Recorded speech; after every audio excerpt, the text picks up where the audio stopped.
હું આભાર માનીશ માનનીય અરવિંદ કેજરીવાલજીનો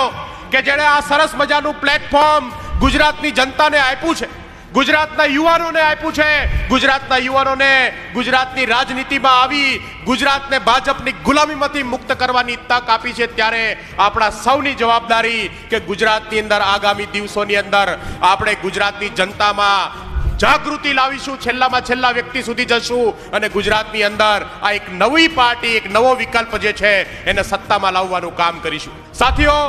આ ગાંધીનગરની અંદર સરકારની સામે અનેક આંદોલનો થવાની કોશિશ થઈ, અનેક લોકોએ માંગણીઓ કરી, પણ સત્તામાં બેઠેલા લોકો ક્યારેય કોઈનું સાંભળ્યું નથી। એવા સમયમાં આમ આદમી પાર્ટીએ ગુજરાતના ખેડૂતોની લડાઈ આદરી, આમ આદમી પાર્ટીએ ગુજરાતના યુવાનોની લડાઈ આદરી અને મને ગર્વ છે કે ગુજરાતની અંદર ભાજપે આ પાર્ટીને જ્યારે જ્યારે તોડવાની કોશિશ કરી ત્યારે વધુમાં વધુ આ પાર્ટી મજબૂત થઈ છે। દિવસે ને દિવસે ભાજપને હવે એ ડર લાગે છે કે કદાચ આ આમ આદમી પાર્ટી તરફ ગુજરાતના લોકો વળી જશે તો ગુજરાતમાંથી આ ભાજપનું નામો નિશાન સાફ થઈ જવાનું છે અને એટલા માટે આપણા ઉપર અત્યાચારો કરવા, ખોટા કેસ કરવા, જેલમાં નાખવા અને આમ આદમી પાર્ટીના નેતાઓને વારંવાર પ્રતાડિત કરવાનું કામ ભાજપ કરે છે।